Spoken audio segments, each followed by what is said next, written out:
Sir Arthur Conan Doyle, La vallée de la peur. Première partie, la tragédie de Burlstone. Chapitre 1er, l'avertissement. J'incline à penser, commençai-je. Et moi donc, coupa brutalement Sherlock Holmes. J'ai beau me compter parmi les mortels les plus indulgents de la terre, le sens ironique de cette interruption me fut désagréable. Réellement, Holmes, déclarai-je sévèrement, vous êtes parfois un peu agaçant. Il était bien trop absorbé par ses propres réflexions pour honorer mon reproche d'une réplique. Il n'avait pas touché à son petit déjeuner. Appuyé d'une main sur la table, il contemplait la feuille de papier qu'il venait de retirer de son enveloppe. Ensuite, il prit l'enveloppe, l'exposa à la lumière et se mit à en étudier très attentivement l'extérieur et la pâte. « C'est l'écriture de Porlock, dit-il songeur. Je suis à peu près sûr que c'est l'écriture de Porlock, bien que je ne l'ai pas vu plus de 2 fois. Le grec, avec l'enjolivure en haut, est caractéristique. Mais si Porlock m'envoie un message, celui-ci doit être extrêmement important. » Ma contrariété céda devant la curiosité. « Qui est donc ce Porlock ?» lui demandai-je. « Porlock, Watson, est un pseudonyme, un simple symbole d'identification. Derrière ce nom de plume se dissimule un être fuyant et roublard. Dans une lettre précédente, il m'a carrément informé qu'il ne s'appelait pas Porlock et il m'a mis au défi de le démasquer. Porlock m'intéresse beaucoup. Non pour sa personnalité, mais pour le grand homme avec qui il se trouve en contact. Transposez, Watson. C'est le poisson pilote qui mène au requin, le chacal qui précède le lion, un minus associé à un géant. Et ce géant, Watson, n'est pas seulement formidable, mais sinistre. Sinistre au plus haut point. Voilà pourquoi je m'occupe de lui. Vous m'avez entendu parler du professeur Moriarty, le célèbre criminel scientifique, qui est aussi connu des chevaliers d'industrie. « Vous allez me faire rougir, Watson, » murmura Holmes d'un air désapprobateur. « J'allais dire qu'il est inconnu du grand public. »« Touché, nettement touché, » s'écria Holmes. « Vous développez en ce moment une certaine veine d'humeur finaude, Watson, contre laquelle il faut que j'apprenne à me garder. Mais en traitant Moriarty de criminel, vous le diffamez aux yeux de la loi. Et voilà le miraculeux, le plus grand intrigant de tous les temps, l'organisateur de tout le mal qui se trame et s'accomplit, l'esprit qui contrôle les bas-fonds de la société, un esprit qui aurait pu façonner à son gré la destinée des nations. Tel est l'homme. Mais il plane si haut au-dessus des soupçons, voire de la critique, il déploie tant de talent dans ses manigances, et il sait si bien s'effacer que, pour les mots que vous avez dits, il pourrait vous traîner devant le tribunal et en sortir avec votre pension en guise de dommages-intérêts. N'est-il pas l'auteur renommé de « La dynamique d'un astéroïde », livre qui atteint aux cimes de la pure mathématique et dont on assure qu'il échappe à toute réfutation ? Un médecin mal embouché et un professeur calomnié, voilà comment la justice vous départagerait. C'est un génie, Watson. Mais si des malfaiteurs moins importants m'en laissent le temps, notre heure sonnera bientôt. « Puissais-je être là ?» m'exclamai-je avec ferveur. « Mais vous me parliez de ce Porlock. » »« Ah oui, ce soi-disant Porlock est un maillon dans la chaîne, non loin de la tâche centrale. Maillon qui, entre nous, n'est pas très solide. Jusqu'à présent, Porlock me paraît être la seule défectuosité de la chaîne. Mais la résistance de la chaîne est fonction de son maillon le plus faible. » « Exactement, mon cher Watson, d'où l'importance considérable que j'attache à Porlock. Poussé par des aspirations rudimentaires vers le bien, encouragé par le stimulant judicieux d'un billet de 10 livres que je lui envoie de temps en temps par des moyens détournés, il m'a 2 ou 3 fois fourni un renseignement valable, de cette valeur qui permet d'anticiper et d'empêcher le crime au lieu de le venger. Je suis sûr que si nous avions son code, nous découvririons que son message est de cette nature-là. » Holmes étala le papier sur son assiette. Je me levai et, passant ma tête par-dessus son épaule, examinai la curieuse inscription que voici. 534, C2, 13, 127, 36, 31, 4, 17, 21, 41, Douglas, 109, 203, 5, 37, Burlstone, 26, Burlstone, 9, 127, 171. Qu'en pensez-vous, Holmes ? C'est évidemment un moyen pour me faire parvenir un renseignement. Mais à quoi bon un message chiffré si vous n'avez pas le code ? Dans ce cas précis, le message ne me sert à rien du tout. Pourquoi dites-vous « dans ce cas précis » ? Parce qu'il y a beaucoup de messages chiffrés que je pourrais lire aussi facilement que je lis dans les annonces personnelles. Ce genre de devinette amuse l'intelligence sans la fatiguer. Mais ici, je me trouve en face de quelque chose de différent. Il s'agit clairement d'une référence à des mots d'une page d'un certain livre. Tant que je ne saurai pas quel est ce livre et quelle est cette page, je ne pourrai rien en tirer. Mais pourquoi Douglas et Burlstone ? De toute évidence, parce que ces mots ne se trouvaient pas dans la page en question. Alors, pourquoi n'a-t-il pas précisé le titre du livre ? Votre perspicacité naturelle, mon cher Watson, ainsi que cette astuce innée qui fait les délices de vos amis, vous interdirait sûrement d'inclure le code et le message dans la même enveloppe. Si votre pli se trompait de destinataire, vous seriez perdu. Selon la méthode de Porlock, il faudrait que le message et le code se trompent tous deux de destinataire, ce qui serait une coïncidence surprenante. Le deuxième courrier ne va pas tarder. Je serais bien surpris s'il ne nous apportait pas une lettre d'explication ou, plus vraisemblablement, le volume auquel se réfèrent ces chiffres. Les prévisions de Holmes se révélèrent exactes. Quelques minutes plus tard, Billy, le chasseur, vint nous présenter la lettre que nous attendions. « La même écriture, » observa Holmes en décachetant l'enveloppe. « Et cette fois signée, » ajouta-t-il d'une voix triomphante en dépliant la feuille de papier. « Allons, nous avançons, Watson. » Mais quand il lut les lignes qu'elle contenait, son front se plissa. « Mon Dieu, voilà qui est très décevant. Je crains, Watson, que tous nos espoirs ne soient déçus, pourvu que Porlock ne s'en tire pas trop mal. » Il me lut la lettre à haute voix. « Cher monsieur Holmes, je ne me risque pas davantage dans cette affaire. Elle est trop dangereuse. Il me soupçonne. Je devine qu'il me soupçonne. Il est venu me voir tout à fait à l'improviste alors que j'avais déjà écrit cette enveloppe avec l'intention de vous faire parvenir la clé du chiffre. J'ai pu la dissimuler. S'il l'avait vue, ça aurait bardé. Mais j'ai lu dans ses yeux qu'il me soupçonnait. Je vous prie de brûler le message chiffré, qui maintenant ne peut plus vous être d'aucune utilité. Fred Porlock. Holmes s'assit. Pendant quelques instants, il tortilla la lettre entre ses doigts, les sourcils froncés. Il regardait le feu. « Après tout, dit-il enfin, c'est peut-être sa conscience coupable qui l'a affolé. Se sachant un traître, il s'est imaginé avoir lu l'accusation dans les yeux de l'autre. L'autre étant, je suppose, le professeur Moriarty. Pas moins. Quand un membre de cette bande dit « il », on sait de qui il est question. Il n'y a qu'un seul « il » pour eux tous.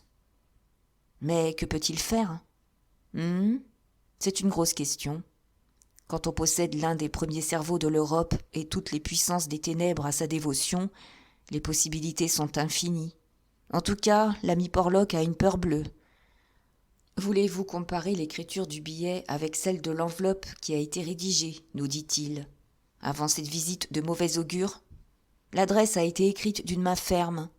Le billet est presque illisible. Pourquoi l'a-t-il écrit ? Il n'avait qu'à tout laisser tomber. Il a eu peur que son silence subit ne m'incite à me livrer à une petite enquête et qu'elle ne lui attire des ennuis. Vous avez raison, naturellement. J'avais pris le message chiffré pour l'examiner avec soin. Il est vexant de penser qu'un secret important figure sur ce bout de papier et qu'aucune puissance humaine n'est capable de l'élucider. Sherlock Holmes repoussa le plateau de son petit déjeuner auquel il n'avait toujours pas touché, et il alluma la pipe puante qui accompagnait d'ordinaire ses plus profondes réflexions. « Cela m'étonnerait, fit-il en s'adossant dans son fauteuil et en levant les yeux au plafond. Peut-être certains détails ont-ils échappé à votre esprit machiavélique. Considérons le problème sous l'angle de la raison pure. Cet homme se réfère à un livre. Voilà notre point de départ. Plutôt vague. Voyons en tout cas si nous ne pouvons pas le préciser. Depuis que je me concentre, le problème me paraît moins insoluble. Quelles indications possédons-nous relativement à ce livre ? Aucune. Allons, Watson, vous êtes trop pessimiste. Le message chiffré commence par 534, n'est-ce pas ? Admettons comme hypothèse de base que 534 soit la page d'un livre. Notre livre devient déjà un gros livre, ce qui est autant de gagné. Quelles autres indications possédons-nous quant à la nature de ce gros livre ? Le symbole suivant est C2. Que pensez-vous de C2, Watson ? Chapitre 2e, sans doute. J'en doute, Watson. Vous conviendrez que, la page étant indiquée, le numéro du chapitre n'a aucune importance. De plus, si la page 534 appartient au 2e chapitre, la longueur du premier défierait toute imagination. Pas chapitre, colonne, m'écriai-je. Bravo, Watson, vous faites des étincelles ce matin. Si ce n'est pas colonne, ma déception sera grande. Vous voyez, nous pouvons déjà nous représenter un gros livre, imprimé sur 2 colonnes qui sont chacune d'une longueur considérable puisque l'un des mots porte dans notre document le numéro 203. Avons-nous atteint les limites de ce que la raison peut nous offrir ? J'en ai peur. Vous êtes injuste envers vous-même. Pressez un peu plus votre cervelle, mon cher Watson. Une nouvelle onde va s'émettre. Si le volume de référence n'était pas d'un usage courant, il me l'aurait adressé. Or, je lis qu'il avait l'intention, avant que ses projets eussent été chamboulés par lui, de m'envoyer la clé du chiffre dans cette enveloppe. Il le dit noir sur blanc. Ce qui semblerait indiquer qu'il s'agit d'un livre que je dois pouvoir me procurer sans difficulté, d'un livre qu'il possède et dont il pense que je le possède aussi. Donc, Watson, c'est un livre très courant.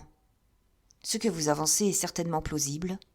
Notre champ de recherche se limite par conséquent à un gros livre, imprimé sur 2 colonnes et d'un usage courant.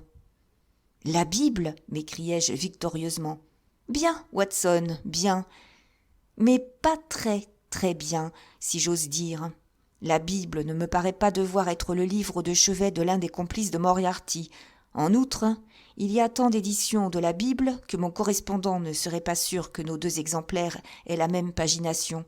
Non, il s'agit d'un livre standardisé. Porlock est certain que sa page 534 correspond exactement à ma page 534. Ce qui réduit le champ. En effet, là réside notre salut. Notre enquête s'oriente vers les livres standardisés que tout le monde possède chez soi. L'indicateur des chemins de fer. Explication, Watson, qui soulève des difficultés.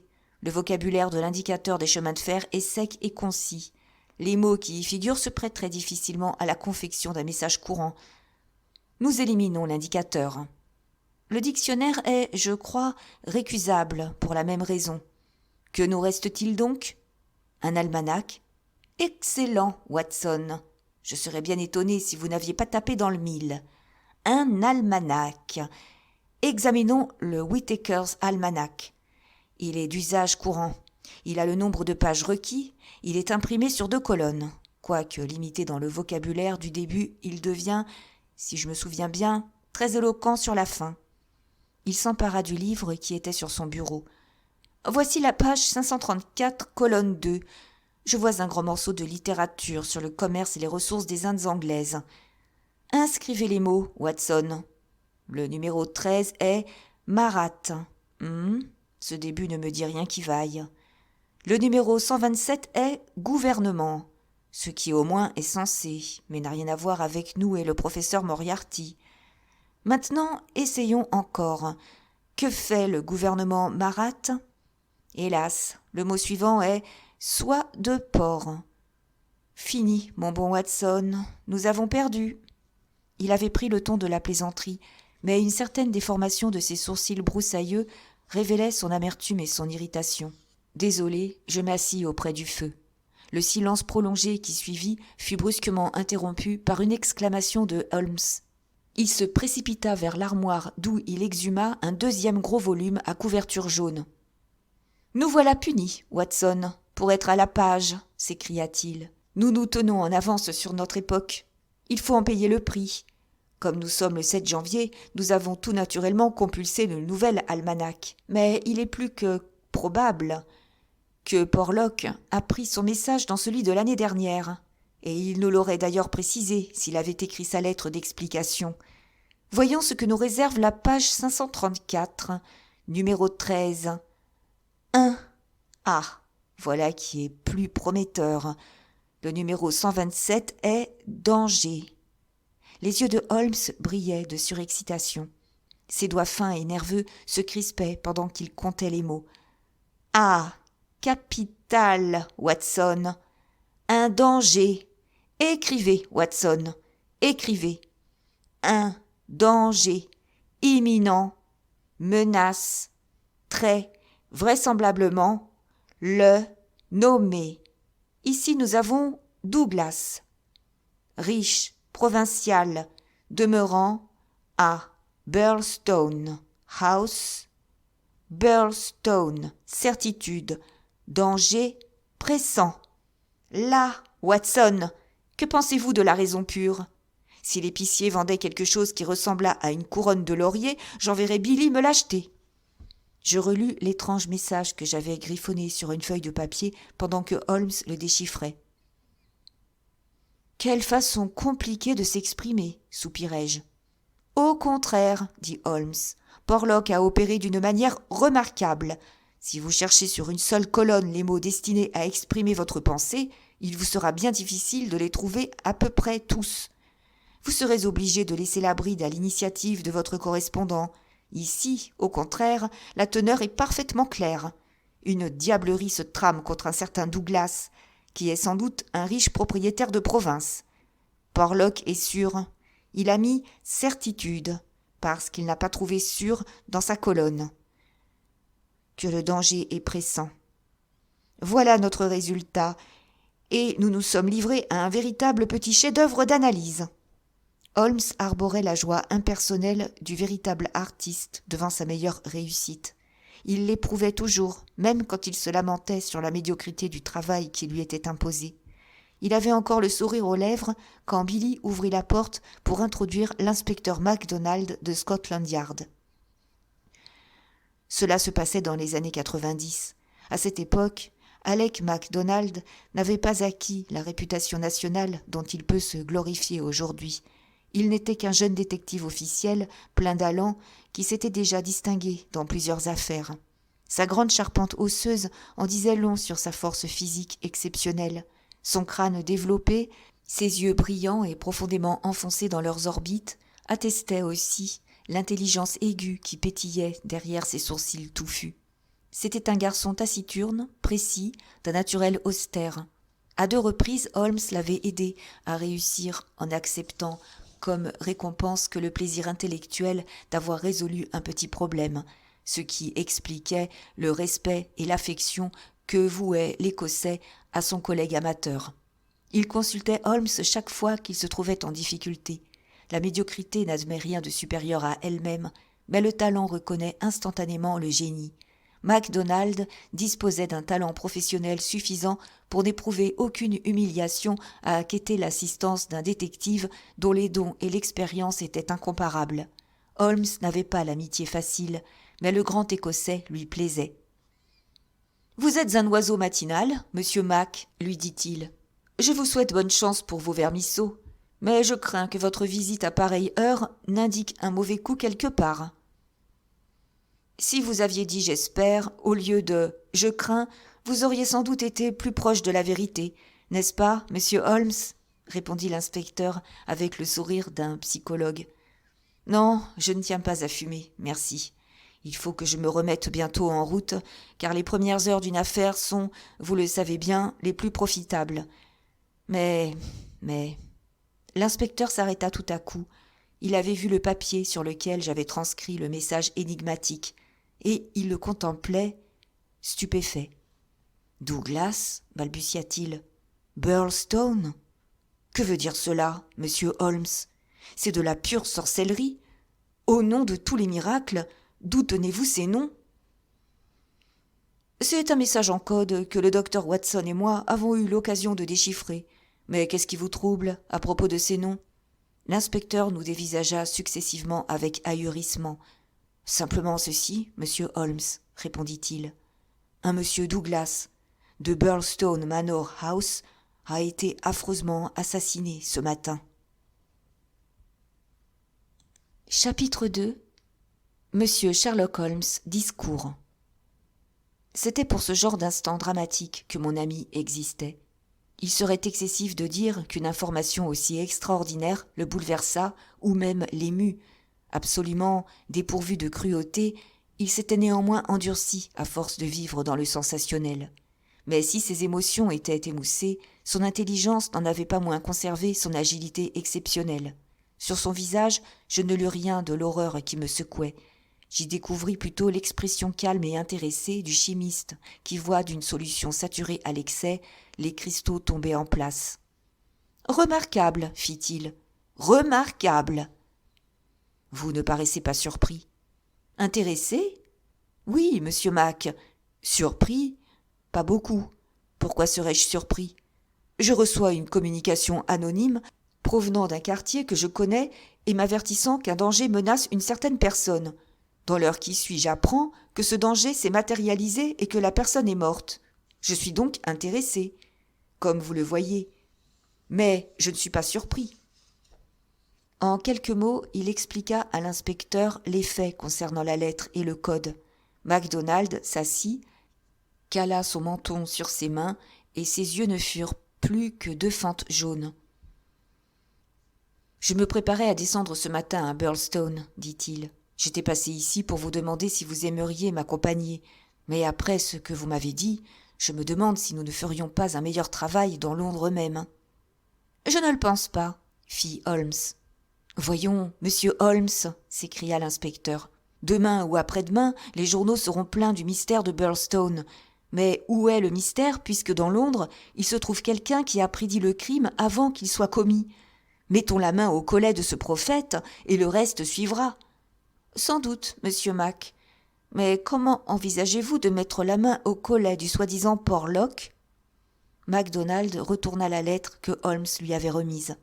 « Postée à Camberwell, ce qui ne nous avance pas beaucoup. Le nom, m'avez-vous déclaré, est usurpé. Évidemment, notre base de départ est mince. Ne m'avez-vous pas dit que vous lui aviez envoyé de l'argent ? » « 2 fois. »« Par quel moyen ? » ?»« Des billets de banque déposés au bureau de poste de Camberwell. »« Ne vous êtes-vous jamais soucié de voir la tête de celui qui venait les toucher ? » ?»« Non. » L'inspecteur parut vaguement étonné et choqué. « Pourquoi non ? » ?»« Parce que je tiens toujours parole. Lorsqu'il m'écrivit la première fois, j'avais promis que je n'essaierais pas de le pister. Vous pensez qu'il y a quelqu'un derrière lui ? Je ne le pense pas. Je sais. Ce professeur dont vous m'avez parlé ? Exactement. L'inspecteur MacDonald sourit et il me lança un clin d'œil. Je ne vous cacherai pas, monsieur Holmes, qu'au Yard, nous estimons que vous exagérez un tant soit peu à propos de ce professeur. J'ai procédé moi-même à quelques enquêtes sur son compte. Tout indique qu'il s'agit d'un homme très respectable, savant et plein de talent. Je suis heureux que vous ayez mentionné ses talents. Mon cher, on ne peut que s'incliner. Après vous avoir entendu exprimer votre point de vue, je me suis arrangé pour le voir. J'ai eu avec lui un petit entretien sur les éclipses. Du diable, si je me rappelle comment la conversation en arriva là. Mais avec une lanterne et un globe, il m'a tout expliqué en 1 minute. Il m'a prêté un livre dont j'avoue volontiers qu'il était trop calé pour moi, bien que j'ai reçu une bonne instruction à Aberdeen. Il aurait fait un grand ministre avec son visage glabre, ses cheveux gris et son langage un peu solennel. Quand il m'a pris par l'épaule au moment où nous nous sommes séparés, on aurait dit un père bénissant son fils partant pour le monde froid et cruel. Holmes émit un petit rire et se frotta les mains. « Merveilleux, fit-il. Dites-moi, ami MacDonald, cet entretien agréable et touchant avait lieu, je suppose, dans le bureau du professeur ? En effet. Une très belle pièce, n'est-ce pas ? Très belle, oui, très jolie, ma foi, monsieur Holmes. Vous étiez assis en face de sa table ? Oui. Le soleil dans vos yeux et son visage à lui dans l'ombre ? C'était le soir, mais je me rappelle que la lampe était tournée de mon côté. Naturellement. Avez-vous observé un tableau au-dessus de la tête du professeur ? Je ne néglige pas grand-chose, monsieur Holmes. Je tiens peut-être cette habitude de vos leçons. Oui, j'ai vu le tableau. Une jeune femme avec la tête sur les mains et qui vous regarde de biais. Le tableau est un Greuze. L'inspecteur s'efforça de sembler intéressé. Jean-Baptiste Greuze, reprit Holmes en joignant les extrémités de ses doigts et en s'adossant sur sa chaise, est un peintre français dont la carrière se situe entre 1750 et 1800. La critique moderne a dans son ensemble ratifié le jugement flatteur formé sur lui par ses contemporains. Les yeux de l'inspecteur se relâchèrent. « Ne ferions-nous pas mieux » commença-t-il. « Tout ce que je vous dis, » interrompit Holmes, « a un rapport vital et direct avec ce que vous avez appelé le mystère de Birlstone. En fait, nous sommes au centre du mystère. » MacDonald ébaucha un sourire sans chaleur et me lança un regard de détresse. « Vous pensez un tout petit peu trop vite pour moi, monsieur Holmes. Vous sautez 1 ou 2 pas et je ne peux combler mon handicap. Comment diable y a-t-il une relation entre ce peintre du siècle précédent et l'affaire de Birlstone ? Un détective doit tout connaître, observa Holmes. Le fait banal qu'en 1865, un tableau de Greuze intitulé La jeune fille à l'agneau n'est pas allé chercher moins de 4000 livres à la vente Portalis peut faire démarrer tout un train de réflexion dans votre matière grise. Fût-ce le démarrage, l'inspecteur se gratta la tête. « Puis-je vous rappeler, poursuivit Holmes, que le traitement du professeur Moriarty est facilement vérifiable puisqu'il figure sur les barèmes. Il est de 700 livres par an. Alors, comment a-t-il pu acheter... Voilà, comment a-t-il pu ? Et c'est passionnant, fit l'inspecteur dont le train roulait à présent à vive allure. J'adore vous entendre bavarder, monsieur Holmes, c'est merveilleux. Holmes sourit. Il aimait bien l'admiration naïve. Que s'est-il passé à Birlstone ? S'enquit-il. Nous avons le temps, dit l'inspecteur en regardant sa montre. Un fiacre m'attend à la porte, et il faut 20 minutes pour arriver à Victoria. Je croyais que vous m'aviez affirmé, monsieur Holmes, n'avoir jamais rencontré le professeur Moriarty. Je ne l'ai jamais rencontré. Alors, comment connaissez-vous son appartement ? Ah, c'est une autre affaire. Je suis allé 3 fois chez lui. 2 fois, je l'ai attendu sous des prétextes divers, et je suis parti avant son retour.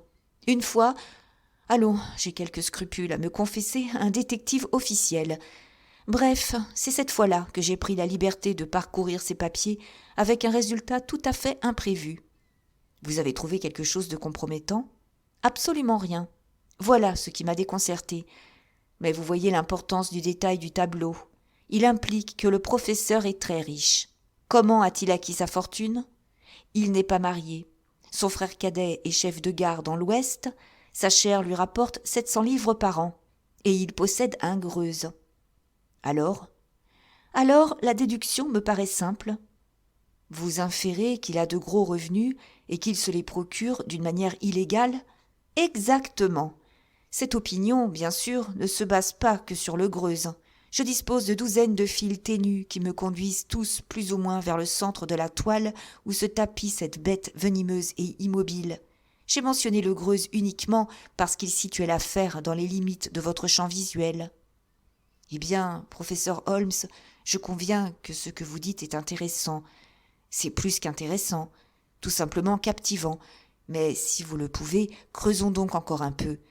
Est-ce par des escroqueries, de la fausse monnaie, des cambriolages, qu'il se fait de l'argent ? Avez-vous jamais lu quelque chose sur Jonathan Wild ? Ce nom me dit quelque chose. Ne serait-ce pas un personnage de roman ? Je ne fais pas collection de romans policiers, vous savez. Les détectives accomplissent toujours des merveilles, mais ils ne vous expliquent jamais comment ils réussissent. Jonathan Wild n'était pas un détective, ni un héros de roman. C'était un maître criminel. Il vivait au siècle dernier, vers 1750. Alors, il ne me servirait à rien. Je suis un homme pratique. Monsieur Mac, la chose la plus pratique que vous pourriez faire dans votre vie serait de vous enfermer pendant 3 mois et de lire 12 heures par jour les annales du crime. Tout se répète, même le professeur Moriarty. Jonathan Wild était la force secrète des criminels de Londres. à qui il avait vendu son cerveau et ses dons d'organisateur moyennant une commission de 15%. La vieille roue tourne, le même rayon reparaît. Tout a déjà été fait, tout sera encore fait. Je vous raconterai 2 ou 3 choses sur Moriarty qui vous amuseront peut-être. Je suis tout oreille. Il se trouve que je sais qui est le premier maillon dans sa chaîne. Une chaîne avec ce Napoléon du mal à une extrémité et à l'autre une centaine de boxeurs ruinés, de pickpockets, de maîtres chanteurs, de tricheurs. Entre les 2 extrémités, toutes les variétés du crime. Son chef d'état-major est le colonel Sébastien Moran, aussi haut placé socialement, aussi bien gardé et aussi intouchable aux yeux de la loi. Combien le paye-t-il, à votre avis ? J'aimerais le savoir. 6 000 livres par an. C'est ce qui s'appelle payer le cerveau, selon un principe cher aux Américains. J'ai appris par hasard ce détail. Le colonel Moran gagne plus que le Premier ministre. Voilà qui vous donne une idée des gains de Moriarty et de l'échelle sur laquelle il travaille. Un autre point. Je me suis occupé de pister récemment quelques chèques de Moriarty. Uniquement des chèques innocents, ceux avec lesquels il paie son train de maison. Ils étaient tirés sur 6 banques différentes. Ce détail ne vous impressionne-t-il point ? Il est curieux, sans aucun doute. Mais qu'en déduisez-vous ? Qu'il ne désire pas qu'on bavarde sur sa fortune. Nul ne doit savoir ce qu'il possède. Je suis à peu près certain qu'il a une 20aine de comptes en banque, et que le gros de sa fortune est à l'étranger, soit au Crédit Lyonnais, soit à la Deutsche Bank. Si vous avez quelques mois à perdre, je vous recommande l'étude du professeur Moriarty. L'inspecteur MacDonald sombra dans une méditation d'où le tira bientôt son intelligence écossaise pratique. « Pour l'instant, il peut continuer, fit-il. Vous nous avez entraînés diablement loin avec vos anecdotes, monsieur Holmes.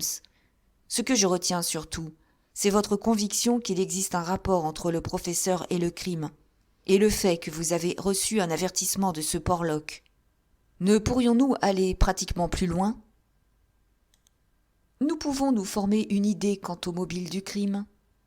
Vous nous avez dit que ce crime était inexplicable, ou du moins inexpliqué jusqu'à présent. Si nous supposons qu'il a pour origine celle que nous soupçonnons, 2 mobiles différents sont à envisager. Tout d'abord, sachez que Moriarty régente son monde avec une verge de fer. Il impose une discipline terrible. Son code pénal ne comporte qu'un châtiment, la mort. Nous pouvons donc supposer que la victime, Douglas, ce Douglas dont le destin immanent était connu de l'un des subordonnés de l'archi-criminel, avait trahi le chef. Son châtiment a suivi, et la publicité faite autour de sa mort insufflera une peur salutaire à toute la bande. C'est une suggestion, monsieur Holmes. L'autre est que le crime a été monté par Moriarty à titre d'affaire courante. Y a-t-il eu vol ? Je ne l'ai pas entendu dire. S'il y avait eu vol, cela irait à l'encontre de ma première hypothèse et serait en faveur de la seconde. Moriarty peut avoir été poussé à ce crime par une promesse de partage de butin, ou il peut avoir été payé pour l'organiser. Les 2 éventualités sont possibles. Mais en tout cas, et même en admettant qu'il y ait une 3e explication, c'est à Birlstone que nous devons chercher la solution. Je connais trop bien notre homme pour penser qu'il ait laissé ici quelque chose pouvant nous conduire sur sa trace. « Allons donc à Birlstone !» s'écria MacDonald en sautant de sa chaise. « Ma parole, il est plus tard que je ne le croyais. Je puis vous accorder, messieurs, 5 minutes pour vos préparatifs, mais pas une seconde de plus. »« C'est amplement suffisant pour nous 2, déclara Holmes en troquant sa robe de chambre contre son veston. « Pendant le voyage, monsieur Mac, je vous prierai d'avoir la bonté de me dire tout ce que vous savez. » Ce tout se révéla peu de choses, assez pourtant pour éveiller l'intérêt de l'expert. En écoutant les détails menus mais remarquables que lui communiqua MacDonald, il se frotta les mains et ses joues prirent un peu de couleur. Nous venions de vivre quelques semaines particulièrement stériles. Nous nous trouvions enfin devant un mystère digne de ses qualités exceptionnelles. Dans l'inaction, Holmes sentait son cerveau se rouiller. Par contre, ses yeux brillaient et tout son visage s'éclairait d'une flamme intérieure quand le travail l'appelait. Penché en avant dans le fiacre, il prêta une oreille attentive au résumé que lui fit MacDonald du problème qui l'attendait dans le Sussex. L'inspecteur ne tenait ses renseignements, comme il nous l'expliqua, que d'un compte-rendu hâtif venu par le premier train du matin. Le fonctionnaire local de la police, White Mason, était l'un de ses amis personnels. Voilà pourquoi il avait été prévenu beaucoup plus rapidement que ne l'est généralement Scotland Yard quand des provinciaux réclament son concours. « Cher inspecteur MacDonald », était-il écrit sur la lettre qu'il nous lut, « une réquisition officielle destinée à vos services se trouve dans une enveloppe à part. Ceci est pour vous seul. Télégraphiez-moi l'heure du train que vous prendrez ce matin pour Burlstone et j'irai à votre rencontre, où je vous ferai accueillir si je suis trop occupé. Il s'agit d'un problème qui va nous donner du fil à retordre. Ne perdez pas une minute pour venir. Si vous pouvez vous faire accompagner de M. Holmes, n'hésitez pas, car il trouvera une affaire selon ses goûts. On croirait que tout a été monté pour un effet de théâtre, s'il n'y avait un cadavre au milieu de la scène. Ma parole, c'est bien compliqué. « Votre ami me semble assez caustique, » observa Holmes. « En effet, monsieur, White Mason est plein d'allant. Bon, avez-vous quelque chose d'autre ? Non ? Il nous communiquera tous les détails dès notre arrivée. Alors, comment avez-vous su que monsieur Douglas avait été affreusement assassiné ? C'était dans le rapport officiel, sauf le mot « affreusement » qui ne fait pas partie du vocabulaire officiel. Le rapport citait le nom de John Douglas et mentionnait qu'il avait été tué par une balle de fusil de chasse en pleine tête. Il indiquait également l'heure de l'alerte, un peu avant minuit la nuit dernière. Il ajoutait qu'il s'agissait indubitablement d'un assassinat, mais qu'aucune arrestation n'avait été opérée et que l'affaire présentait quelques aspects troublants et extraordinaires. Voilà tout ce que nous possédons pour l'instant, monsieur Holmes. Eh bien, avec votre permission, monsieur Mac, nous en resterons là. La tentation de former des théories prématurées sur des informations insuffisantes est la maladie de notre profession. Pour le moment, je ne vois que 2 certitudes. Un grand cerveau à Londres et un cadavre dans le Sussex. Il nous reste à découvrir la chaîne qui les relie. Chapitre 3. La tragédie de Burlstone. Et maintenant, je demande la permission de me retirer quelque temps de la scène pour décrire les événements tels qu'ils se déroulèrent avant notre arrivée, à la lumière des renseignements que nous recueillîmes sur place. Ainsi, le lecteur pourra-t-il se faire une idée des personnages du drame et du cadre dans lequel ils évoluèrent.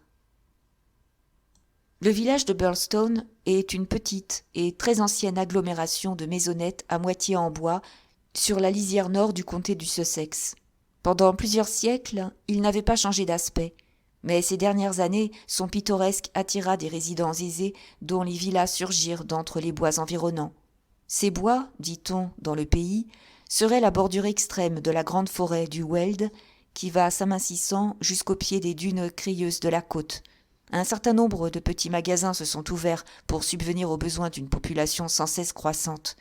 Il se pourrait donc que Burlstone devint un jour une ville moderne. C'est en tout cas le chef-lieu d'une vaste région, puisque Tunbridge Wells, le centre le plus proche, se trouve à une vingtaine de kilomètres à l'est, dans le Kent. À 800 mètres de l'agglomération, l'ancien manoir de Burlstone se dresse dans un vieux parc réputé par ses grands êtres. Une partie de ce vénérable bâtiment remonte au temps de la première croisade, quand Hugo de Capuy édifia une place forte au centre du domaine, qui lui avait été accordée par le roi rouge. Un incendie la détruisit en 1543. Quelques-unes de ces pierres d'angle noircies par la fumée furent utilisées lorsqu'au temps des Jacques, une maison de campagne en briques s'éleva sur les ruines du château féodal. Le manoir, avec ses nombreux pignons et ses petites fenêtres, à carreaux en losange, ressemble encore beaucoup à ce qu'en avait fait son architecte au début du XVIIe siècle. Des 2 douves qui avaient autrefois protégé les anciens propriétaires, celles de l'extérieur avaient été asséchées et confinées au rôle moins stratégique de jardin potager, mais celle de l'intérieur avait subsisté. Elle avait bien 12 mètres de large tout autour de la maison, mais sa profondeur n'excédait pas 1 mètre. Un petit cours d'eau l'alimentait et poursuivait au-delà son vagabondage, si bien que cette nappe liquide, pourtant bourbeuse, n'était jamais malsaine comme l'eau d'un fossé. Les fenêtres du rez-de-chaussée s'ouvraient à une trentaine de centimètres au-dessus de sa surface.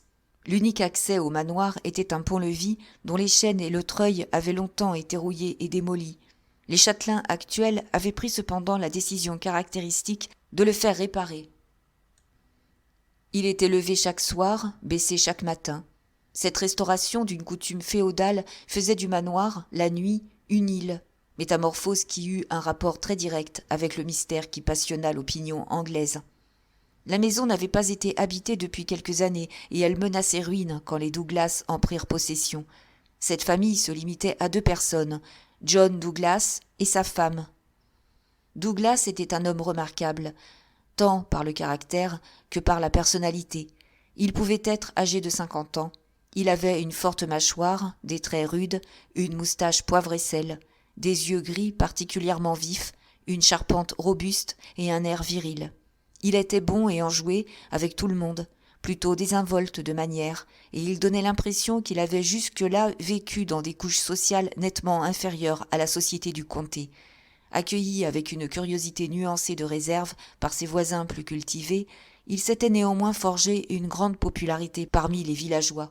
Il souscrivait généreusement à toutes les manifestations locales, il s'occupait des concerts et, comme il était doué d'une excellente voix de ténor, il était toujours disposé à rendre service avec une bonne chanson. Il semblait avoir beaucoup d'argent. On disait qu'il l'avait gagné dans les mines d'or de Californie. En tout cas, il suffisait de l'entendre parler pour être sûr qu'il avait passé une partie de sa vie en Amérique. La bonne impression produite par ses largesses et ses mœurs démocratiques s'accrut encore lorsqu'il affirma sa parfaite indifférence au danger. Bien qu'il fût un détestable cavalier, il s'engageait à chaque concours hippique et son entêtement lui valut quelques chutes stupéfiantes. Quand le presbytère prit feu, il se distingua aussi par l'intrépidité qu'il déploya en rentrant dans le bâtiment pour sauver le mobilier alors que les pompiers locaux y avaient renoncé. Voilà comment, en 5 ans, John Douglas, du manoir, s'était taillé une grande réputation à Burlstone. Sa femme était également appréciée par ses amis et connaissances. Il faut dire que ces relations étaient assez peu nombreuses, car la mode anglaise réprouvait les visites faites sans présentation en règle à des étrangers installés dans le pays. Mais leur petit nombre suffisait largement à une maîtresse de maison qui était naturellement réservée et qui consacrait beaucoup de temps, selon toute apparence, à son mari et à ses devoirs de châtelaine. On savait que cette dame anglaise de la bonne société avait fait à Londres la connaissance de M. Douglas, veuf à l'époque. Elle était très belle, grande, brune, mince, de 20 ans plus jeune que son mari. Cette différence d'âge ne paraissait troubler en rien leur entente.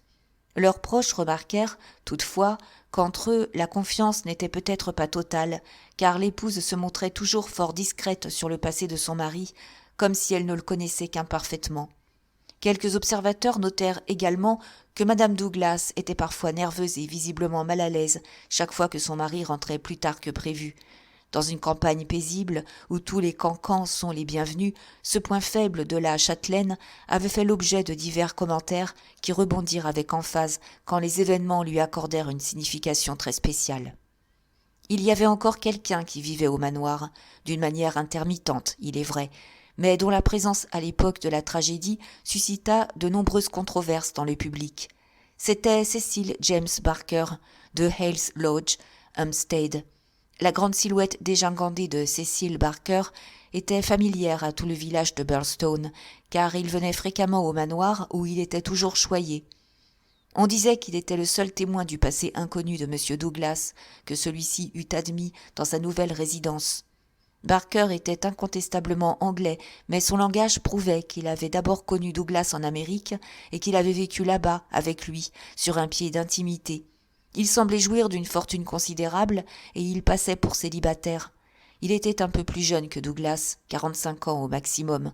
Il était grand, il se tenait droit, il avait le torse large, il ne portait ni barbe, ni favoris, ni moustache. Il était épais et fort comme un boxeur professionnel.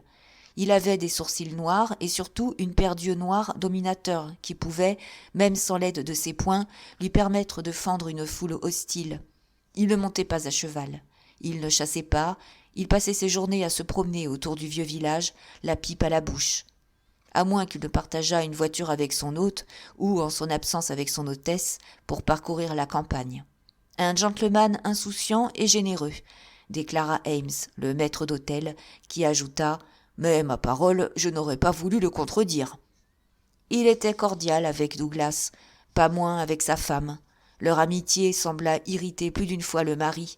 En tout cas, les domestiques le prétendirent. Tel était le troisième personnage présent sur les lieux le jour de la catastrophe. Pour ce qui est des autres habitants du manoir, nous mentionnerons simplement l'alerte, respectable et digne Ames, ainsi que madame Allen, fraîche et rondelette, qui secondait la maîtresse de maison dans certaines de ses tâches. Les 6 autres domestiques n'ont rien à voir dans les événements de la nuit du 6 février. C'est à minuit moins le quart que l'alarme fut donnée au petit commissariat local, où le sergent Wilson, de la police de Sussex, était de service. M. Cecil Barker, surexcité, avait tapé de toutes ses forces à la porte et tiré furieusement sur la sonnette. Au manoir s'était déroulée une terrible tragédie. M. John Douglas avait été assassiné. Telle fut la substance de son message. Aussitôt après l'avoir transmis, il avait regagné en hâte le manoir. Le sergent de police était arrivé sur la scène du crime un peu après minuit. Il avait alerté entre-temps les autorités du comté. Le sergent avait trouvé le pont-levis baissé, les fenêtres éclairées et toute la maison dans un état indescriptible de confusion et d'affolement. Les domestiques livides se serraient les uns contre les autres dans le vestibule, tandis que le maître d'hôtel, épouvanté, se tordait les mains sur le seuil. Seul Cecil Barker semblait maître de lui et de ses émotions. Dans le vestibule, il avait ouvert la porte la plus proche de l'entrée et il avait invité le sergent à le suivre. Au même moment était arrivé le docteur Wood, médecin du village, homme vif et sérieux. Tous 3 pénétrèrent ensemble dans la pièce du drame. Le maître d'hôtel les suivit et referma soigneusement la porte derrière lui afin que les bonnes ne vissent point l'affligeant spectacle. La victime gisait sur le dos, membres étendus, au centre de son bureau. Il n'était vêtu que d'une robe de chambre rose qui recouvrait ses vêtements de nuit. Il avait aux pieds des pantoufles. Le médecin s'agenouilla auprès de lui et s'éclaira avec la lampe posée sur la table. Un seul regard lui suffit pour déclarer que ses soins seraient inutiles. John Douglas avait été horriblement abîmé. Une arme bizarre était placée en diagonale sur sa poitrine. C'était un fusil de chasse dont le canon avait été scié à 30 centimètres de la double gâchette. De toute évidence, le coup avait été tiré à bout portant. John Douglas avait reçu la décharge en pleine figure. Il avait la tête fracassée. Les 2 détentes avaient été reliées par du fil de fer afin de rendre la décharge simultanée plus destructrice. Le policier se sentit débordé par la responsabilité énorme qui lui incombait si soudainement. « Ne touchons à rien avant l'arrivée de mes supérieurs, déclara-t-il d'une voix blanche en considérant, horrifié, la face affreusement mutilée de la victime. « Rien n'a été touché jusqu'ici, affirma Cecil Barker. J'en réponds, tout est dans l'état où je l'ai découvert moi-même. À quelle heure était-ce ? Le sergent avait tiré son carnet. Juste à 11h30. Je n'avais pas encore commencé à me déshabiller, et j'étais assis devant le feu dans ma chambre quand j'ai entendu la détonation. Elle n'était pas très forte. Elle semblait étouffée. Je me suis précipité en bas. Je suppose qu'il ne m'a pas fallu plus de 30 secondes avant d'arriver ici. La porte était-elle ouverte ? Oui, le pauvre Douglas était étendu tel que vous le voyez. La bougie de sa chambre brûlait sur la table. C'est moi qui ai allumé la lampe un peu plus tard. Avez-vous vu quelqu'un ? Non, j'ai entendu madame Douglas descendre l'escalier derrière moi et je suis ressorti pour lui épargner cette triste image de son mari. Madame Allen, sa femme de chambre, était accourue. Elle l'a emmenée. Ames est arrivé. Alors, nous sommes rentrés ensemble dans le bureau. Mais je croyais que le pont-levis était levé toutes les nuits. Il l'était, c'est moi qui l'ai baissé pour aller vous prévenir. Alors, comment un meurtrier aurait-il pu s'enfuir ? Le problème se pose autrement. Monsieur Douglas a dû se suicider. Nous y avons pensé. Mais regardez. Barker écarta le rideau et montra la haute fenêtre aux carreaux en losange. Elle était grande ouverte. Et regardez encore ceci. Il approcha la lampe de l'appui de la fenêtre et découvrit une tache de sang qui ressemblait à l'empreinte d'une semelle. Quelqu'un est passé par là, c'est évident. Vous voulez dire que quelqu'un se serait enfui en franchissant la douve ? Exactement. Mais si vous êtes arrivé ici moins d'une demi-minute après le crime, il devait être dans l'eau à ce moment-là. Certainement. Ah, comme je regrette de ne m'être pas précipité à la fenêtre. Mais le rideau lui faisait écran, vous voyez, et je n'en ai pas eu l'idée. Mais j'ai entendu le pas de madame Douglas. Je ne pouvais pas la laisser entrer ici. Ça aurait été trop horrible. Horrible, en effet, murmura le médecin. Je n'ai jamais vu une bouillie pareille depuis le déraillement de Burlstone. Mais dites donc, observa le sergent de police, dont le bon sens bucolique, un peu lent, s'attardait sur la fenêtre ouverte. C'est très joli, votre histoire d'un homme qui se serait échappé en traversant la douve. Mais comment aurait-il pu pénétrer dans le manoir, puisque le pont était levé ? Ah, voilà toute la question, dit Barker. À quelle heure l'a-t-on levé ? Il était près de 6 heures, répondit Ames. J'ai entendu dire, insista le sergent, qu'on le relevait généralement au coucher du soleil, ce qui, en cette saison, est plus près de 4h30 que de 6 heures. Madame Douglas a reçu pour le thé, expliqua Ames. Je ne pouvais pas toucher au pont avant que ses invités fussent partis. C'est moi qui l'ai relevé. Alors, nous en arrivons à ceci, dit le sergent. Si des gens sont venus de l'extérieur, en admettant qu'il en soit venu, ils ont dû entrer par le pont avant 6 heures et se cacher ensuite, puisque M. Douglas est venu dans cette pièce après 11 heures. C'est exact. Tous les soirs, M. Douglas faisait le tour du manoir avant de se coucher, afin de vérifier si toutes les lampes étaient éteintes. C'est sa ronde qui l'a conduit ici. L'homme l'attendait et l'a tué à bout portant. Puis il s'est enfui par la fenêtre en abandonnant son fusil. Voilà comment je conçois les choses. Aucune autre explication ne cadre avec les faits. Le sergent se pencha pour ramasser un bout de carton qui se trouvait à côté du cadavre et sur lequel les initiales VV, suivies du nombre 341, étaient grossièrement écrites. « Qu'est-ce que c'est » demanda-t-il en le levant en l'air. Barker le regarda avec curiosité.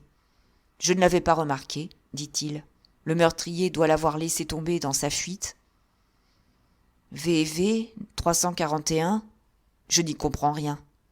Le sergent tournait et retournait le carton entre ses gros doigts. VV. Les initiales de quelqu'un, peut-être.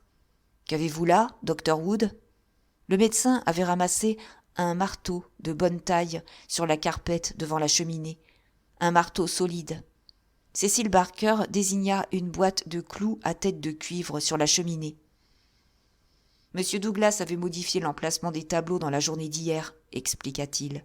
Je l'ai vu debout sur cette chaise et fixant ce grand tableau au-dessus. Voilà l'explication de la présence de ce marteau. Nous ferions mieux de le replacer sur la carpette, dit le sergent en se grattant la tête d'un air perplexe.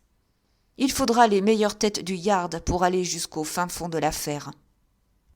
Il prit la lampe et fit lentement le tour du bureau. « Oh, oh » fit-il en écartant le rideau de la fenêtre. « À quelle heure ce rideau a-t-il été tiré ?»« Quand on allume les lampes, » répondit le maître d'hôtel, « un peu après 4 heures. Quelqu'un s'est caché ici, c'est sûr. » Il baissa la lampe. Dans le coin, des traces de souliers boueux étaient très visibles. « Je suis obligé d'admettre que cette découverte confirme votre théorie, monsieur Barker. On dirait que l'homme a pénétré dans le manoir après 4 heures, une fois les rideaux tirés, et avant 6 heures, quand le pont a été relevé. Il s'est glissé ici, parce que c'était la première pièce qu'il a trouvée, et il s'est caché derrière ce rideau. Tout cela me paraît assez clair. Il est vraisemblable que son idée était de cambrioler la maison, mais M. Douglas est tombé sur lui à l'improviste. Alors il l'a tué, et il s'est enfui. « C'est à peu près mon avis, » dit Barker. « Mais ne croyez-vous pas que nous perdons un temps précieux ? Ne pourrions-nous pas sortir en expédition pour fouiller les environs avant que le meurtrier nous échappe ?» Le sergent réfléchit un moment. « Il n'y a pas de train avant 6 heures du matin. Il ne peut donc pas s'enfuir par chemin de fer. S'il prend la route avec son pantalon tout trempé, il ne passera pas inaperçu. De toute façon, je ne peux quitter les lieux avant d'avoir été relevé. Et je pense aussi que personne ne doit sortir d'ici avant que les faits aient été éclaircis. » Le médecin s'était emparé de la lampe pour examiner à nouveau le cadavre. « Quelle est cette marque ?» demanda-t-il. « Se pourrait-il qu'elle eût un rapport avec le crime ?» Le bras droit du mort était dénudé jusqu'au coude. À mi-hauteur de l'avant-bras, le dessin brun d'un triangle dans un cercle se détachait sur la peau. « Ce n'est pas un tatouage » déclara le médecin. Je n'ai jamais rien vu de pareil. Cet homme a jadis été marqué au fer chaud comme on marque du bétail. Que signifie cela ? Je ne prétends pas le savoir, dit Cécile Barker, mais j'ai vu cette marque sur Douglas quantité de fois depuis 10 ans. Moi aussi, je l'ai vue, dit le maître d'hôtel. Bien souvent, quand mon maître relevait ses manches, je l'avais remarqué, et je me demandais ce qu'elle voulait dire. Donc, elle n'a pas de rapport avec le crime, conclut le sergent. Mais tout de même, elle n'est pas ordinaire. Dans cette affaire, rien n'est banal. Eh bien, que se passe-t-il maintenant ? Le maître d'hôtel avait poussé une exclamation de surprise, et il montrait la main tendue du mort. « On lui a pris son alliance !» balbutia-t-il. « Quoi ? Mais oui, mon maître portait toujours son alliance d'or au petit doigt de la main gauche, au-dessous de cette bague avec la pépite, tandis qu'il portait au 3e doigt la bague avec le serpent tordu. Voilà la pépite, voilà le serpent, mais l'alliance a disparu. »« Il a raison, » dit Barker. « Vous venez bien de déclarer, » répéta le sergent, « que l'alliance était au-dessous de l'autre bague. »« Toujours au-dessous. » Alors le meurtrier, ou qui voudrait, a d'abord retiré cette bague à pépite, puis l'alliance, et ensuite il aurait replacé la bague à pépite. C'est ainsi. Le digne policier du comté hocha la tête. « Plus tôt nous mettrons Londres au courant, mieux cela vaudra, » conclut-il. White Mason est un type remarquable. Aucune affaire ne l'a jamais embarrassé ici. Il ne va pas tarder maintenant. Mais je suis bien certain que, pour une fois, il demandera du renfort à Londres. En ce qui me concerne, j'avoue sans honte que celle-là est un peu trop compliquée pour mon goût.